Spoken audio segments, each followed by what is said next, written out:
So bare root coconuts, this is how we get our coconuts, and they send them down from far north Queensland, just loose in a bit of coconut fibre, just a bit of this around the roots, and this is how we receive them. So they travel really well like this, so this is how we also send them out.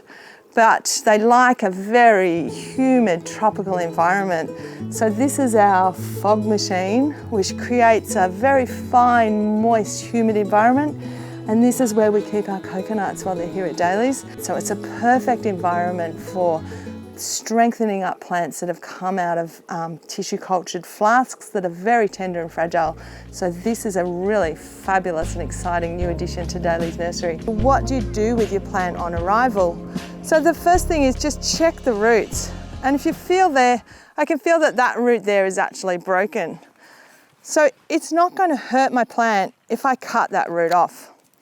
So this coconut has got all its energy stored in this nut to make all its roots and to make all its shoots. So it uses the energy from the nut for about the first 2 years. So it's really important that under no circumstances do you take the nut off, but don't be concerned about cutting the roots off. So any roots that are old and damaged, cut them off. Anything like this is great, and you need to cut these ones off. So don't be concerned if it doesn't have any roots at all. It's quite normal for your coconut to come without any roots, so that's perfect. I'm just going to leave those 2 fresh shoots, that's all we want, and that is absolutely perfect for planting. What you want to do is rehydrate your plant. So you can actually soak the nut in a bucket of seaweed solution. And what that's going to do is it's just going to strengthen up the nut. So seaweed is really good for preventing pests and diseases, and it actually makes your plant hardier. So it's also a great thing to have in your garden shed.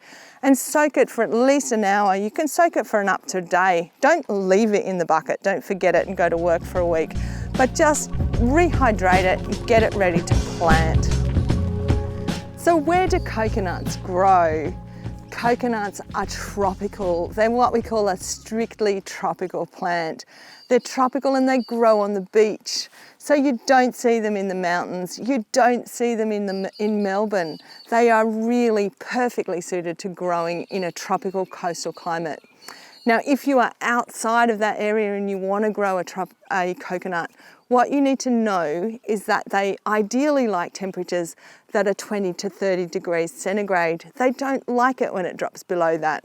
Although they can handle a little bit of cold in the winter, they will not tolerate any frost.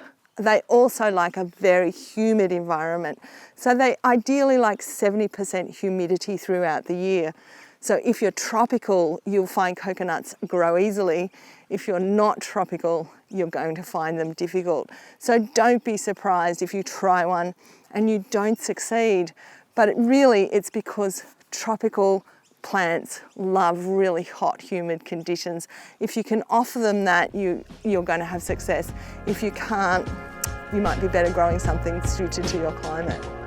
So planting out your coconut in all areas outside of the tropics, it's a really good idea to start your coconut in a big pot or a bag. So we're going to start ours in a bonsai bag.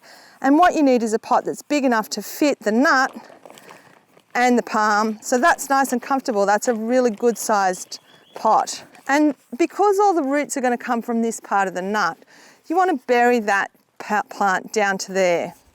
So I've just put some in there because we haven't got any roots to worry about spreading out. So you can just part fill your bag and then fill it around it. So this is just coconut fibre. This is our coir, which is fabulous stuff. It has really good drainage. It's not going to waterlog my coconut. It's not going to give me any problems with drainage.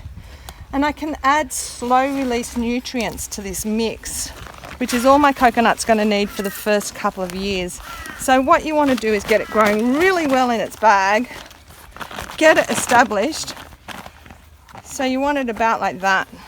So your coconut's part buried, your palm's coming up from just above the ground level. So you don't want to bury that too deep. And this nut is going to provide all the roots. You need to keep this really well watered. So they like constant moisture and perfect drainage. put it in the shade until it's established. So don't put it out in the full sun where it's going to get cooked until it starts to show nice new growth.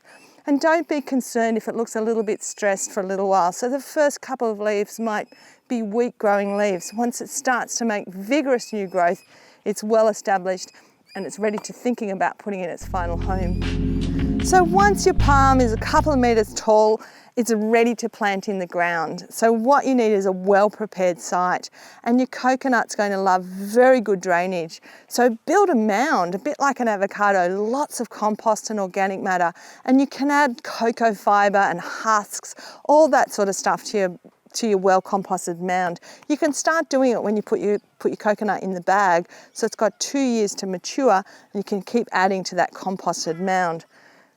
Once you're ready to plant it, put it in the ground.